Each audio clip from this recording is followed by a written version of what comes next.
reavivados por su palabra con su amigo Elías Gómez. Estamos iniciando un nuevo libro de la Biblia, que es el libro de Amós. Bueno, si no has leído el capítulo 1, te invito a hacer una pausa, leer el capítulo 1 y luego continuar escuchando el comentario del mismo.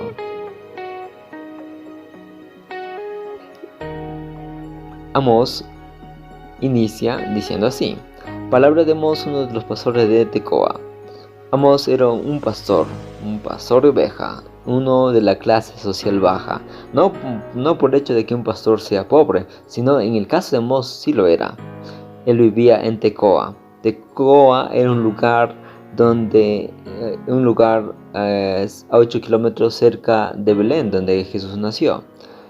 Y Tecoa era un lugar, un pueblito que no producía mucho, un pueblito desierto, estéril, donde no había mucha producción, pero aún así había personas que se dedicaban al pastoreo. Bueno, Amós vivió, o mejor dicho, su ministerio profético fue en los tiempos de Osías, rey de Judá, y de Jeroboam II, hijo de Joás, rey de Israel. 2 años antes del terremoto, dice aquí, en la Biblia. Bueno, según el historiador Josefo, dice que ese terremoto pudo haber ocurrido cuando Usías intentó entrar al santuario y ofrecer incienso, pero no se lo permitió, y a causa de ello Usías tuvo lepra, y de allí pudo haber sido que también se haya producido el terremoto. Pero bueno, en fin, en el capítulo 1 vemos algo que se repite una y otra vez, que dice: por 3 pecados y por el cuarto no desviaré su castigo. No es de que haya un límite en sí, sino que el número 4 significa exceso. Es como decir, Dios, o sea, cometemos un pecado a la primera, ok, muy bien, todos pecamos, todos erramos, pero luego cometemos un segundo pecado, y entonces Dios nos dice: ok, está bien, cometiste un segundo pecado, te voy a dar una segunda oportunidad para que te puedas reivindicar. Pero el cometer la tercera vez el mismo pecado, ya como que el asunto es intencional. Y para colmo, cometer por 4ª vez el mismo pecado, como que da a entender de que pasó los límites, como que el asunto ya no es meramente algo intencional, sino que se torna como un pecado de rebeldía, de que sabiendo que es malo, lo haces. Y bueno, esta frase se repite para muchas naciones. Antes de juzgar al pueblo de Israel, Dios comienza, a través de Amós, dando juicios contra las naciones que oprimieron al pueblo de Israel. Por ejemplo, está Damasco. Damasco era una de las ciudades grandes y principales del reino de Asiria. Y acá dice que Damasco, su pecado fue que trillaron a Galad con trillos de hierro, encenderé fuego en la casa de Ahazel y consumirá los palacios de Ben-Hadad. Es decir, Damasco oprimió al pueblo de Israel, a Galad, y que la dinastía de Hazael habría de ser destruida. Luego está Gaza, uno de los principales ciudades de los filisteos. Y no solamente Gaza, también es mencionada a otras ciudades como Asdod, Ascalón, Ecrón y el resto del pueblo de los filisteos. Como lo dice el versículo 8, Gaza habría de ser enjuiciada porque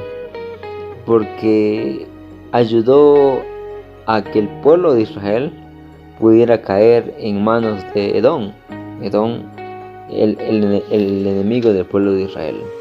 Luego sigue Tiro, una ciudad comercial mercantil, y su pecado también fue romper el pacto de amistad que tuvo en las épocas pasadas. El rey de Tiro, llamado Irán, tuvo una amistad con David y Salomón, y pactaron no hacerse daño uno con el otro, ¿no? Pero eso fue cortado, y Tiro hizo que el pueblo de Israel cayera también en manos de Edom. El pecado de Edom es de que, a pesar de tener un parentesco con el pueblo de Israel, ya que el pueblo de Israel salió de Jacob, así también los edomitas salieron del linaje de Esaú, hermano de Jacob.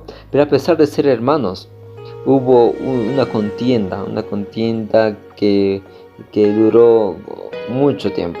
A pesar de que Esaú y Jacob arreglaron asuntos, la descendencia de ellos siguieron confrontándose.